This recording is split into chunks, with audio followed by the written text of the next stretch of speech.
নমস্কার মহারাজ। শাস্ত্রে বলছে কর্ম করে যাও, ফলের আশা করো না। এই কথাটি কতটা যুক্তিযুক্ত? অনেকটা সম্পূর্ণই যুক্তিযুক্ত। কারণ তুমি ভালো করে চিন্তা করে দেখবে যে যদি কর্মটাকে ঠিক গুরুত্ব দাও তাহলে আগে কর্মর দিকে মনোযোগ দিতে হবে। কীরকম? মনে করো তুমি একটা গাছ লাগাচ্ছ। গাছ লাগিয়েছো কিসের জন্য? ফল ফুলবার জন্য। তো একটা ফলের গাছ লাগিয়েছো যে সেই গাছটাতে দুটি ফল হবে, তুমি সেটি খেতে পাবে। ফলটার জন্য তো গাছটা লাগিয়েছো, তাই তো? চাষিরা চাষ করে, কেন চাষ করে? না ভালো করে ফসল ফলবে, সেখান থেকে কিছু উপার্জন করবে, তাই তো? ছাত্ররা পড়াশোনা করছে, কেন পড়াশোনা করছে? পাস করবে, কোনো একটা বিষয়কে নিয়ে পড়াশোনা করছে, সেই বিষয়টাকে নিয়ে যদি তারা এগিয়ে যেতে পারে তাহলে পাস করলে পরে তাহলে চাকরি পাবে, চাকরি পেলে অর্থ উপার্জন করবে। প্রকৃত যেটা কথা, মূল যেটা সারাংশ, যে আমি কর্ম করছি কেননা কিছু একটা পাবার জন্য, তাই তো? তো তোমার যখন লক্ষ্যটা আছে, তুমি যে কাজটার জন্য কর্মটা করছো, তো সেইটা যদি প্রতিটা মুহূর্তে তোমাদের মাথায় ঢুকতে থাকে, আমি গাছটা লাগিয়েছি, কেন গাছটা লাগিয়েছি? না আমি ফলটা পাবো। গাছটা লাগিয়েছি, আমার ফল ফুলবে। গাছটা লাগিয়েছি, ফল ফুলবে। চাষি, আমি জমিতে চাষ করে দিয়েছি, তো আমার ফসল ফুলে যাবে। আমি জমিতে চাষ করেছি তো ফসল ফুলবে, তাইলে টাকাটা পেয়ে যাব। যদি তোমার ভেতরে কন্টিনিউ এই কথাগুলো মাথার ভিতরে ঘোরপাক খেতে থাকে, তাহলে কি হবে? তোমার কিন্তু ফল পাবে না। কেন ফল পাবে না? তোমার মনোযোগে ব্যাঘাত ঘটছে।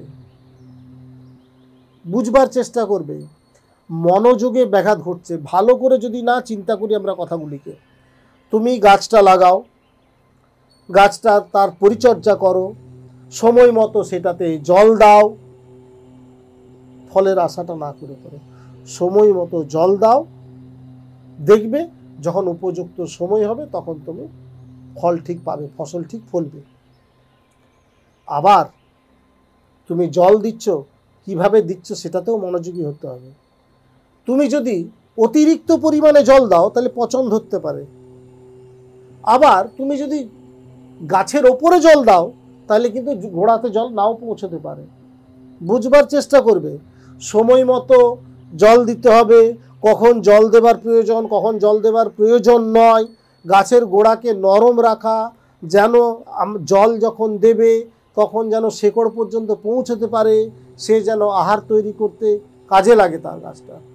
চাষি চাষ করবে, দেখবে যে গাছে পোকামাকড় লাগছে কি না, রক্ষণাবেক্ষণ, সেখানে উপযুক্ত পরিমাণে সার দেওয়া হচ্ছে কি দেওয়া হচ্ছে না, প্রত্যেকটা জিনিসকে যদি তারা লক্ষ্য করে দেখে, পরে নিশ্চয়ই ফসল ভালো হবে, তাহলেই ফল পাবে, উপার্জন হবে।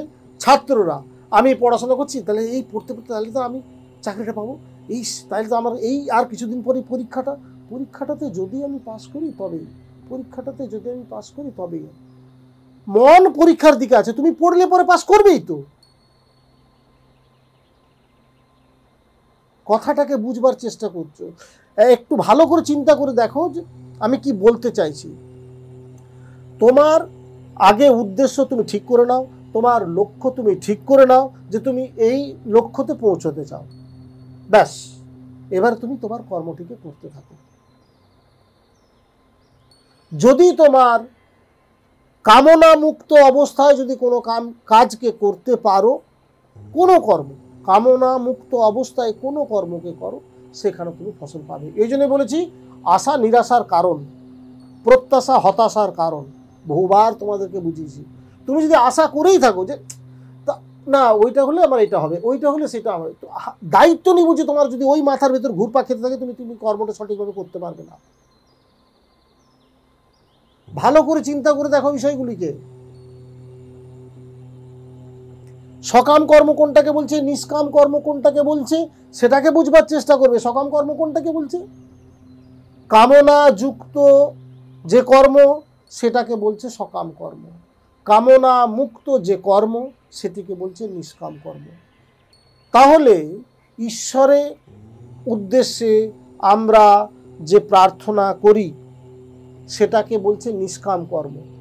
সেখানটাতে কামনা মুক্ত। কেন বলছে এটাকেও বুঝতে হবে। সেটাও তো আমাদের বাসনা একটা থাকছে যে ঈশ্বরকে আমি ডাকলে আমার ঈশ্বর প্রাপ্তি ঘটবে, তার জন্য আমি ঈশ্বরকে ডাকছি। ঈশ্বরকে ডাকলে তাহলে আমি ঈশ্বর প্রাপ্তি হবে, ঈশ্বরকে ডাকলে আমার ঈশ্বর প্রাপ্তি হবে। এই ভাবতে যদি থাকি তাহলে আমার লক্ষ্যতে পৌঁছতে দেরি হবে, কারণ ওখানে আমার কামনাটা জেগে থাকছে। সকাম কর্ম এটাকেও আমি বলবো, এটা নিষ্কাম কর্ম নয়। ভাবতেই থাকছি তো যে ঈশ্বরকে ডাকলে আমি ঈশ্বর পাবো, তো আগে ডাকি তবে পাবো, না ডাকলে তো পাবো না। আমি ডাকবো আমি পাবো, ঈশ্বরকে ডাকলে ঈশ্বর পাবো। আমি গুরুকে ডাকলে পরে গুরু কৃপা করবে, গুরুকে ডাকলে গুরু কৃপা করবে। তো ডাকো রে বাবা, কর্মটাকে তো করো। বুঝতে পারছো আমি কি বলতে চাইছি? এটা ভাবতে ভাবতে তুমি লক্ষ্যতে তুমি পৌঁছতে কখনোই পারবে না, তাহলে তুমি এক জায়গাতেই রয়ে যাবে।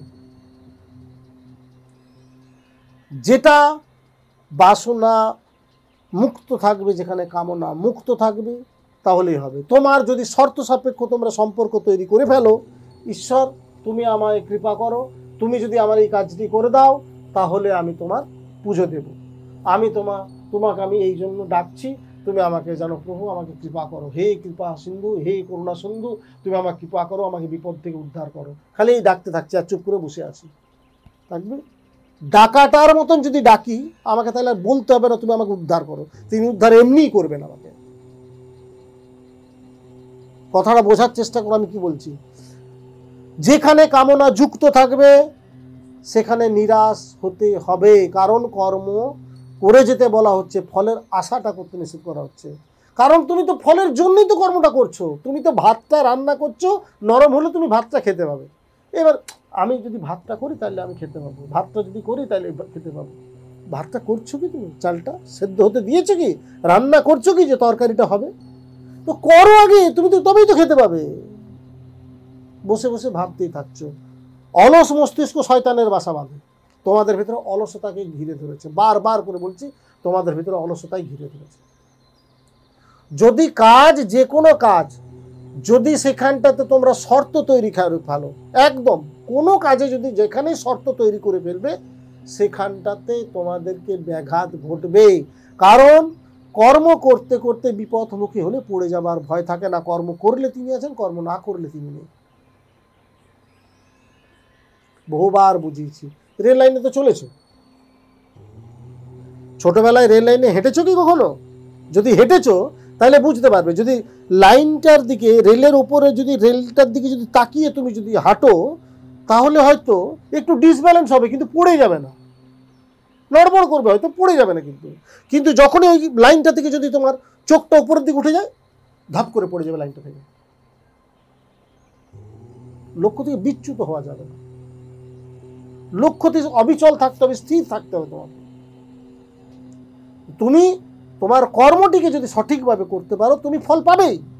তুমি পড়াশোনা করছো ভালোভাবে পাস করার জন্য, তো পড়ো, পড়লেই পাস করবে। আমি অতিরিক্ত পরিশ্রম করছি কিন্তু ফল পাচ্ছি না, কারণ তোমার পরিশ্রমটা বেকার পরিশ্রম হচ্ছে। তুমি যদি মনে করো একটা গাছ লাগালে, গাছটার উপরটাতে দিনরাত জল ঢালছে, গোড়াতে জল যাবে? গাছটার মাটিতে জল দাও ভাই, তুমি গাছটার গোড়াটাকে ঠিক মতন করে নরম করো, তারপর দেখো না তুমি যেন শেকড় পর্যন্ত জল পৌঁছায়। সময় মতন পরিচর্যা করো, দেখো ভালো করে বেড়া দাও যাতে ছাগলে না খেয়ে নেয়। দিন রাত তুমি গাছটাকে দেখছো আর বসে বসে ভাবছো গাছটা তো আমার ফসল ফলবে। বসে ভাবলে হবে রে বাবা? না, আমি গাছটাকে পাহারা দিচ্ছি, তো তাহলে কেন হচ্ছে না? তাহলে ছাগলে খেয়ে নিচ্ছে।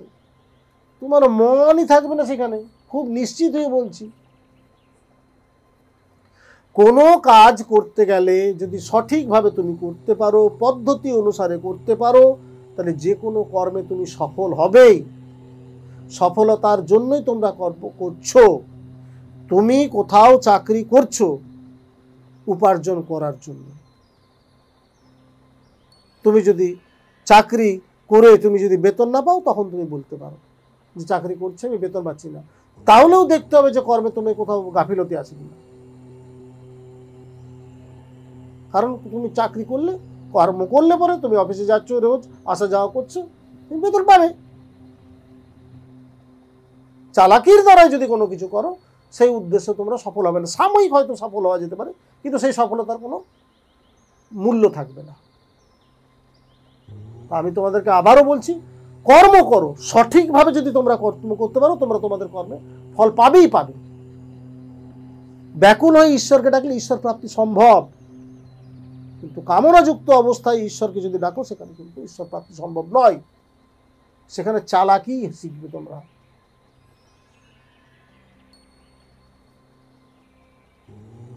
কর্ম করে যাও, ফলের আশা করো না। ভালো থেকো, আনন্দ থেকো। জয় মাতা।